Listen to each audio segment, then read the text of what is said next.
안녕하세요. 말씀 묵상의 이광재 목사입니다. 요즘 날씨가 너무 추워지고 있습니다.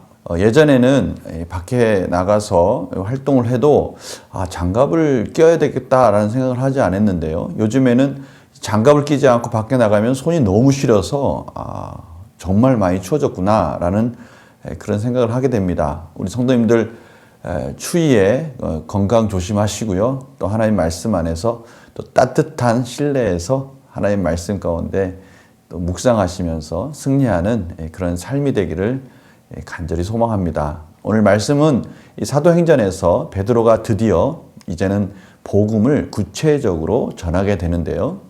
이 복음을 전할 때 베드로가 이 유대인들의 상황과 그들의 성경적 지식을 근거로 해서 복음을 전하는 것을 저희들이 구체적으로 보게 됩니다. 특별히 유대인들이 존경하는 그 다윗 왕에 대해서 증언하는 말들을 다윗 왕이 시편에서 고백했던 말들을 많이 인용을 하고 있는데요. 이 말들이 얼마나 주옥 같은 말씀인지 이 말씀을 들을 때마다 이 믿는 자들에게는 또 놀라우신 위로와 은혜가 되는 말씀들입니다. 오늘 이 말씀들을 통해서 하나님께서 우리에게 주신 이 복음의 능력, 베드로가 전하는 이 놀라운 복음의 선포의 과정들을 통해서 하나님께서 우리에게 주시고자 하시는 말씀이 무엇인지를 다시 한번 깊이 깨닫는 그런 시간이 되기를 간절히 소망합니다. 제가 기도하고 말씀을 또 같이 보도록 하겠습니다. 하나님, 오늘도 하나님께서 여러 가지 어려운 상황 속에서도 말씀을 주시고 그 말씀을 따라가게 해 주시니 감사합니다. 우리들에게 이 복음이 있다는 것이 얼마나 소중하고 얼마나 복된 일인지 저희들이 깨닫게 됩니다. 하나님, 오늘도 말씀 안에서 승리하게 하여 주시고 이 말씀을 통해서 삶의 기준이 흔들리지 않도록 도와주셔서 혼탁한 이 세상 속에서 말씀 안에 승리하는 저희들의 삶이 되게 하여 주시옵소서.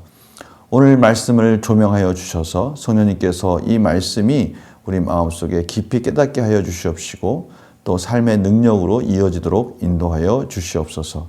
감사드리며 예수님의 이름으로 기도드립니다. 아멘. 오늘 말씀 사도행전 2장 22절에서 36절 말씀을 제가 먼저 봉독해 드리도록 하겠습니다.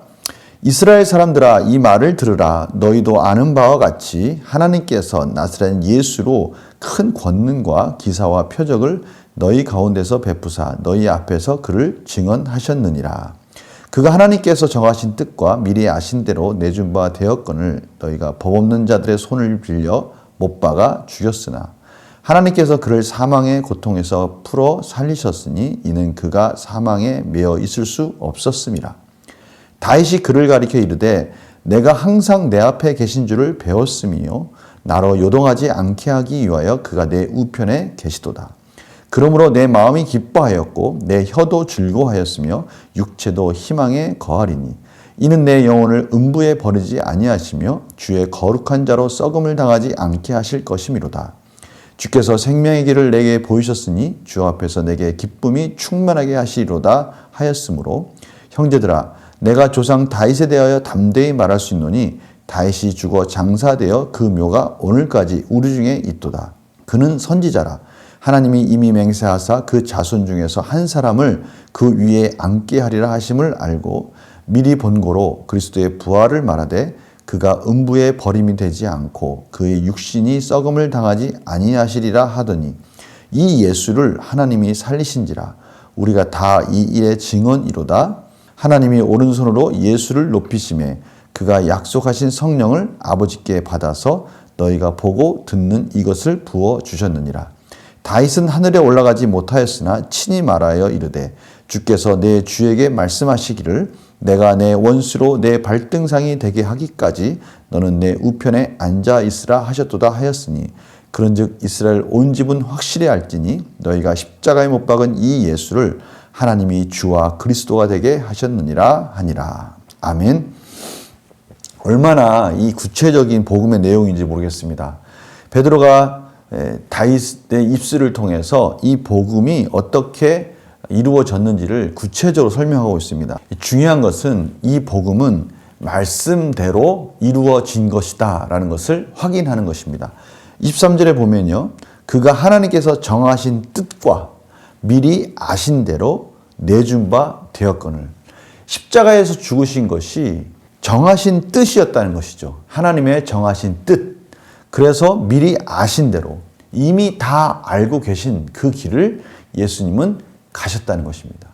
그들이 십자가에 못 박아서 그들 나름대로 자기네들의 목적을 이루었다고 말할 수 있으나 그 모든 것들은 다 사실은 하나님의 계획 가운데 이루어진 것이다 라는 것을 다시 한번 베드로가 확인해 주고 있는 것입니다. 그러면서 이 모든 일들이 되어질 것에 대해서 다윗은 이미 다 알고 있었다라는 것이죠. 다윗은 이미 모든 걸 알고 있었고 다윗은 예수 그리스도로 말미암아 영생의 소망을 가졌고 그래서 그의 인생은 즐거운 인생이었다라는 것이 오늘 말씀의 핵심이에요. 다윗 왕이 선지자였다는 겁니다. 그리고 선지자였기에 그 일어날 일들을 다 알고 있었고 그 예수 그리스도를 주라고 불렀다는 거예요. 그들의 조상인 다윗 왕이 주라고 부른 그 예수 그리스도는 하나님 우편에 앉아 계시며 그 원수가 발등상에 밟힐 때까지 하나님께서 그를 주로 세우셨다라고 분명히 말씀하고 계시는 것입니다. 이러한 예수 그리스도를 그들이 십자가에 못 박았다고 하니 이들이 정말 얼마나 큰 죄를 저질렀다는 것을 말씀하고 계시는 것입니까? 이 말씀을 딱 들었을 때 이들 가운데는 회개의 역사가 일어나지 않을 수 없는 거예요. 자기네들이 한 일에 대해서 구약에서부터 계속해서 말씀하신 것들이 그 증언들이 베드로 사도에 의해서 철저하게 하나하나 확인되니까 부인할 수가 없는 겁니다. 이 놀라운 은혜 아닙니까?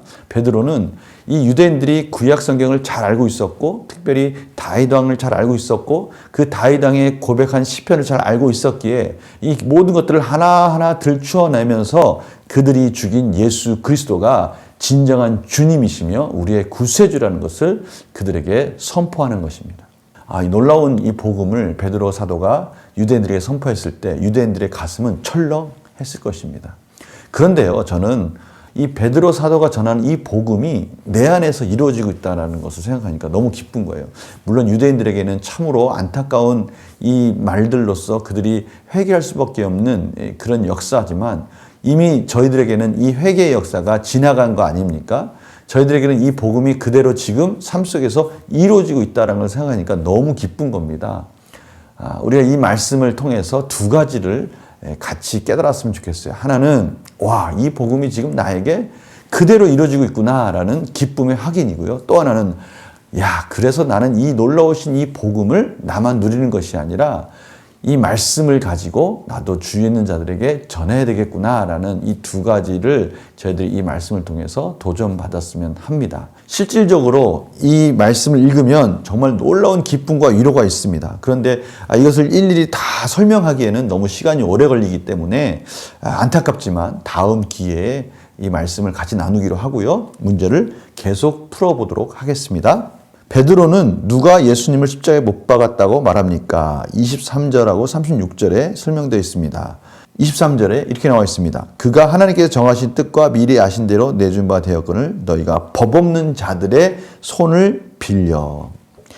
이 말은 무엇입니까? 유대인 스스로 예수님을 십자가에 못 박을 수가 없지 않습니까?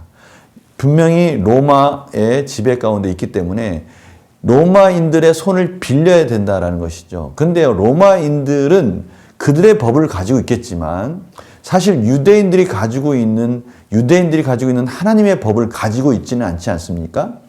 그러니까 그들은 사실은 법 없는 자들인 것입니다. 유대인들의 관점에서 볼 때는, 하나님의 관점에서 볼 때는 그들은 법 없는 자들이죠. 그들의 유대인들 가운데 있는 하나님의 율법 안에서 예수님을 십자가에 못 박은 것이 아닌 겁니다. 그런 것을 분명히 말하고 있는 것이죠. 또 36절에 보면요. 그런즉 이스라엘 온 집은 확실히 알지니 너희가 십자가에 못 박은 이 예수를 하나님이 주와 그리스도가 되게 하셨느니라. 이스라엘 온 집, 법 없는 자들의 손을 빌려서 이스라엘의 온 집이 예수님을 십자가에 못 박은 것입니다. 지금 이 말을 듣고 있는 베드로 사도의 앞에 있는 그 유대인들, 그 이스라엘이 예수님을 십자가에 못 박았다라고 지금 베드로 사도가 강하게 선포하고 있는 것이죠. 베드로는 누구의 말을 인용해 예수님을 증거합니까? 25절입니다. 다윗이 그를 가리켜 이르되 내가 항상 내 앞에 계신 줄을 배웠으며 나로 요동하지 않게 하기 위하여 그가 내 우편에 계시도다. 다윗의 말씀을 인용해서 지금 베드로 사도는 시편을 가지고 와서 유대인들에게 선포하고 있습니다. 그들이 가장 존경하는 왕, 그 다윗 왕, 다윗 왕을 통해서 그 다윗의 입술을 통해서 전파함으로 인해서 그 충격이 사실은 유대인들에게 더 크게 다가오는 것입니다. 자신들이 십자가에 못 박은 그 예수님을 다윗은 주라고 말씀하고 있기 때문입니다. 내가 항상 내 앞에 계신 주를 배웠으며 그 예수 그리스도를 주를 배웠으며 라고 말씀하시면서 다윗 왕이 그 예수님을 말미암아 예수 그리스도로 말미암아 그가 기쁨의 소망의 그런 삶을 살았다라고 고백하는 이 고백이야말로 유대인들에게는 정말 큰 충격으로 다가올 수밖에 없는 것입니다. 연구와 묵상 볼까요? 베드로가 구약에 기록된 말씀을 근거로 예수님을 증거한 이유는 무엇입니까? 제가 계속해서 말씀드린 바로 그 내용이죠. 유대인들은 이 구약을 잘 알고 있었고요. 특별히 다윗 왕을 잘 알고 있었고요. 다윗 왕이 고백한 시편을 잘 알고 있었습니다. 그런데 그 다윗 왕이 예수님을 주라 부르고요. 그 예수님의 생명의 부활을 통해서 그가 썩지 아니하는 소망을 통해서 행복하고 기쁨의 나날을 살았다라는 것을 들음으로 인해서 그들은 자신들이 지금 무슨 짓을 한 건지에 대해서 깨닫기를 원한 것입니다.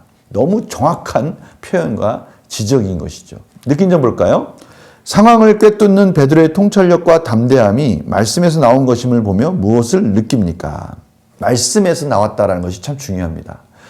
베드로 개인의 어떤 경험과 느낌이 아니라 하나님이 주신 그 말씀, 특별히 다윗 왕의 고백인 시편, 이 모든 구약 성경으로부터 베드로는 복음을 전한 것입니다. 이것은 우리에게 큰 도전이 됩니다. 성도님들도 혹시 말씀을 가지고 복음을 전해 보신 적 있습니까? 이 말씀을 가지고 복음을 전할 때요, 우리 마음에 담대함과요, 또 자신감이 생깁니다. 내가 한 말이 아니라 하나님의 말씀을 가지고 전한다는 것은 우리에게 큰 능력을 줍니다. 저도 마찬가지입니다. 목회자인데요. 하나님의 말씀을 전할 때 저는 제 스스로 위로와 기쁨과 또 하나님의 능력을 경험하게 됩니다. 제 말이 아니라 성경에 있는 말씀을 전한다는 것 자체가 저에게는 큰 위로와 힘이 된다는 것을 깨닫게 됩니다. 성도님들도 한번 도전해 봤으면 좋겠어요. 이웃에게 또 많은 사람들에게 복음을 전할 때 다른 내 경험도 중요하죠. 또 그 접촉점을 찾아가기 위해서 자연스럽게 서로의 공통적인 관심사를 찾아가는 거 중요합니다. 그런데요, 결정적인 순간에 하나님의 말씀을 가지고 전할 때 그 복음에 핵심이 있다는 것을 깨닫게 됩니다. 저는요, 이 베드로 사도가 이 다윗의 고백 시편을 가지고 말씀을 전하는 이 부분 전적으로 공감합니다.